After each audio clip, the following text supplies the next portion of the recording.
In this video, I wanted to demonstrate how you can factor trinomials with a leading coefficient using the magic x method. And so this is an adjustment to the magic x method from my prior videos where we're dealing with quadratics that have a number in front. And basically in those cases, we won't be able to factor them quite as easily. But the first two steps, solving the magic x, setting up the magic x and solving the magic x, are still the same thing. So to begin with, we want to create our magic x, which is again built by taking the leading and the constant coefficient, basically the 2 times the minus 15, and putting that on top, which would be negative 30, and putting the number in the middle, which is b, which is negative 1 in this case, on bottom. And to solve the magic x, we'll be looking for two numbers here and here, which multiply to make the top and add to make the bottom. So again, we're going to be focusing on the factorization of 30 and trying to make sure that our factors will add up to negative 1. And since 30 is a negative on top, we know that 1 must be negative and 1 must be positive. And since the bottom is negative 1, we want these numbers to be as close together as possible. So for me, this is a pretty easy one to figure out because 6 times 5 is 30, and negative 6 times positive 5 is negative 30. And negative 6 plus 5 makes negative 1. So all of that works. That would be the solution to our magic x. But of course, factoring this as x minus 6 times x plus 5 does not make sense because that will obviously not FOIL back out to be the given polynomial. So this is the key difference. When we have a number in front, how do we use our magic x solution?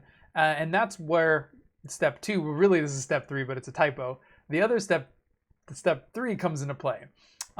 Which is that we need to use those two numbers to split bx, the middle term of the polynomial.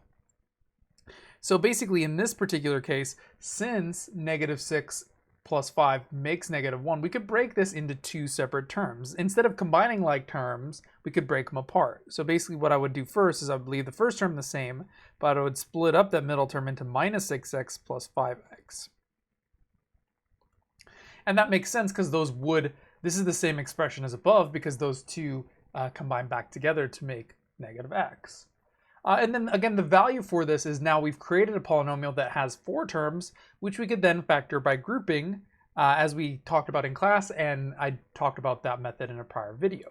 But assuming your magic x worked correctly and was actually made sense, factoring by grouping should always work here. And remember, that will work by taking each of the two groups of 2 terms and factoring out the GCF from each one. So in the first group, the GCF in 2x squared minus 6x would be 2x, leaving me with x minus 3. And in the second group, the GCF would be 5, which would leave me with x minus 3 as well. And then now after we factor out the common factor from each of the groups of 2 terms, we can complete the grouping, as I like to call it, which is just a matter of now x minus 3 is a common factor in those 2 terms. We could factor that out, which would leave us with 2x plus 5.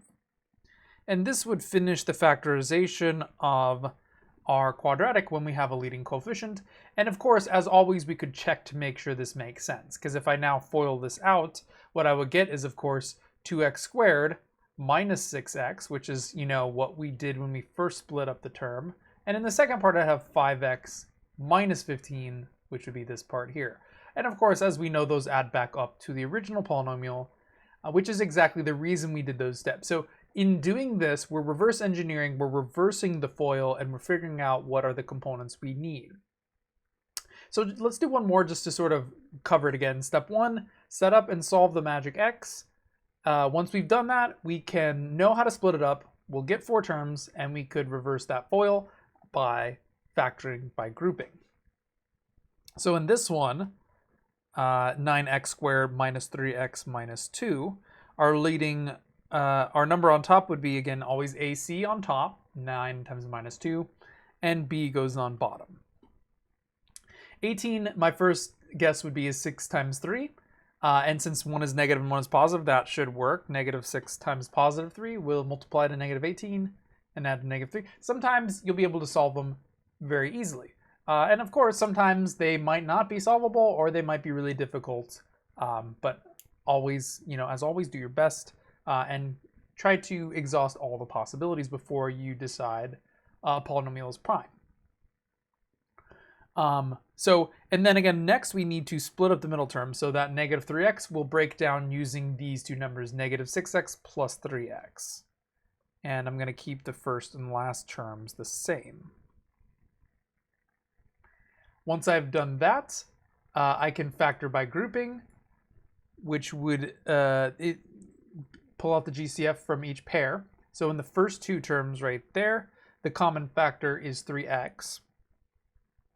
That would leave me with 3x minus 2. In the second one, sometimes you might run into this where there is no common factor.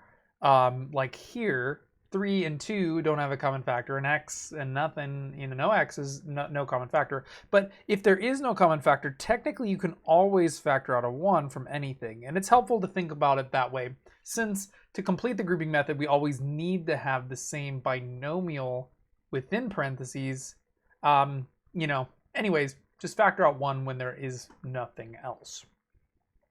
And then we could complete our grouping by putting the 3x plus 1 in parentheses times 3x minus 2.